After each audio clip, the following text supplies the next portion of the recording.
Voilà, Madame la Ministre, exactement résumé les quelques idées centrales, parmi d'autres bien sûr. Nous attendons désormais votre contribution. Merci de nous accueillir et d'être là. Vous êtes secrétaire d'État chargé du commerce, de l'artisanat, de la consommation et de l'économie sociale et solidaire.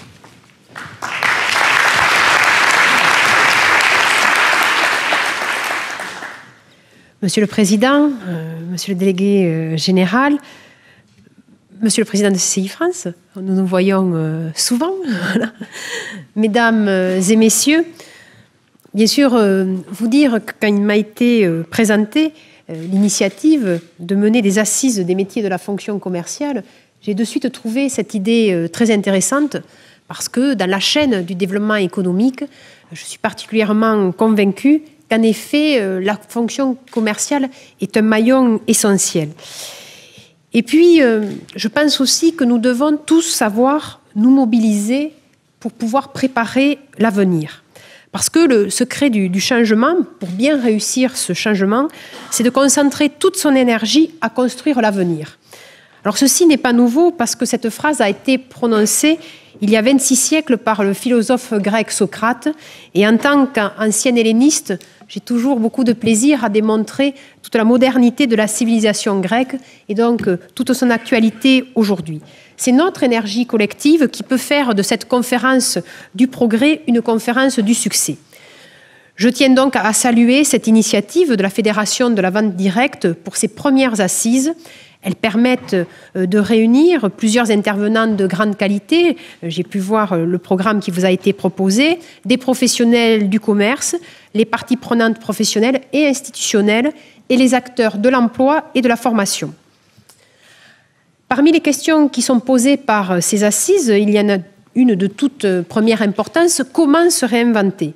Parce que c'est dès aujourd'hui que l'avenir doit être préparé, c'est dès aujourd'hui qu'il faut comprendre tous les enjeux, toutes les anticipations que nous devons mettre en œuvre afin de pouvoir préparer ces réponses avec tous les tenants et tous les aboutissants. Le travail, c'est une valeur républicaine, c'est une grande valeur républicaine, à condition qu'il soit offert à tous. Il est une grande valeur parce que c'est un des vecteurs qui permet de trouver sa place dans la société. Et dans vos métiers, cette valeur est d'autant plus grande que vous êtes au cœur de l'économie du quotidien, au cœur de la vie des Français, au cœur des territoires. Grâce à votre disponibilité, grâce à votre sens de l'accueil, de l'écoute, de l'empathie, grâce à la qualité aussi de vos conseils et de vos services. La reconnaissance de vos métiers, la formation des professionnels de demain est donc un enjeu économique, je dis bien un enjeu économique, et c'est aussi un enjeu de société, et c'est pour ça que vous êtes accueillis ici à Bercy, que nous devons tous nous y impliquer à vos côtés.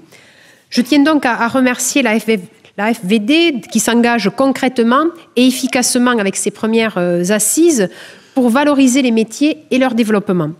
Ces actions dynamiques en matière de création d'emplois commerciaux et de structuration d'une filière de formation sur les métiers du commerce sont déjà soutenues et accompagnées par plusieurs ministères, comme celui de l'emploi ou celui de la défense. Cette dimension interministérielle est importante. C'est là aussi ensemble que nous serons plus efficaces. Vous le savez, la formation, l'attractivité et donc la visibilité de vos métiers complexifient les recrutements alors que les besoins de main-d'œuvre sont nombreux.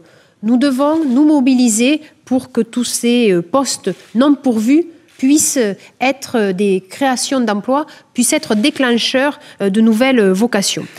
Bien au-delà du commerce, dont j'ai la responsabilité ministérielle, la fonction commerciale peut être un creuset dynamique pour l'emploi. En effet, il faut agir de façon urgente et tout mettre en œuvre pour accompagner les professionnels de demain. Ces problématiques sont prises en compte par les pouvoirs publics. Nous avons par exemple créé le Conseil national éducation économique en juin 2013 pour construire l'offre de formation adaptée aux réalités économiques contemporaines. Il ne peut y avoir de bonnes politiques que si elles partent d'une réalité, que si elles sont pragmatiques.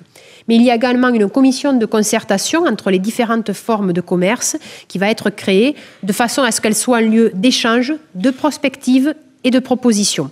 Le décret d'ailleurs relatif à cette commission est en cours de validation.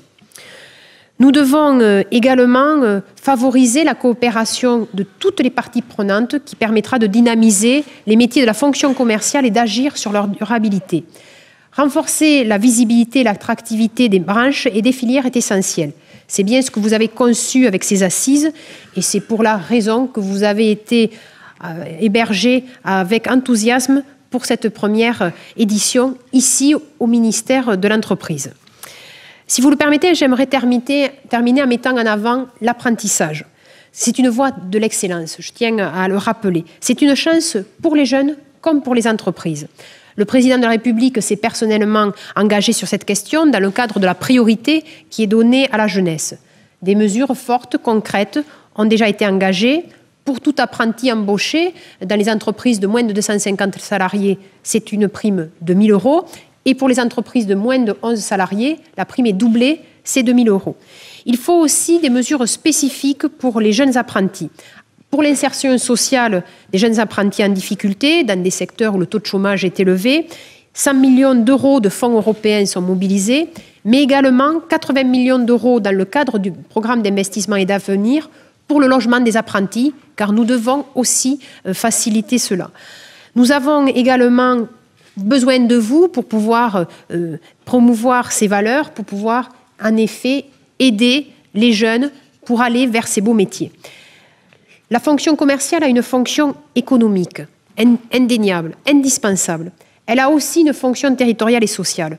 Vous êtes les artisans de la proximité, du service, de la qualité et de la réussite de l'échange.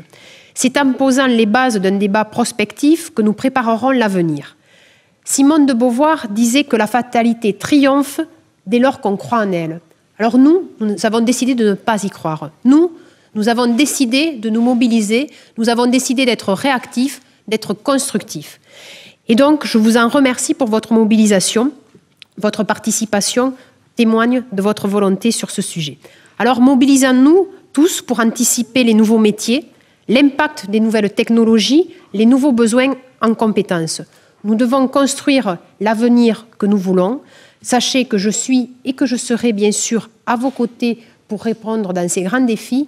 Et je connais la qualité de vos réflexions, l'anticipation que vous souhaitez mener. Et ces démarches sont modernes. Ces démarches permettent en effet d'aller contre les idées reçues, démontrer que la fonction commerciale est indispensable, qu'elle est créatrice de valeur ajoutée, mais surtout qu'elle est créatrice d'un potentiel de développement économique, c'est-à-dire c'est ainsi que nous pourrons, dans tout le maillon de la chaîne commerciale, avoir en fait un engagement, un développement, une vraiment plus-value qui sera d'autant plus forte que vos métiers seront reconnus, que vos métiers sauront s'adapter aux nouveaux défis, aux nouvelles conditions que nous avons de vie dans nos échanges commerciaux.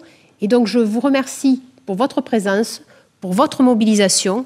Et sachez que le secrétariat d'État au commerce, à l'artisanat, à la consommation et à l'économie sociale et solidaire sera à vos côtés, à votre écoute, et que nous serons des partenaires constructifs pour la réussite de vos fonctions commerciales et pour la réussite de nos économies.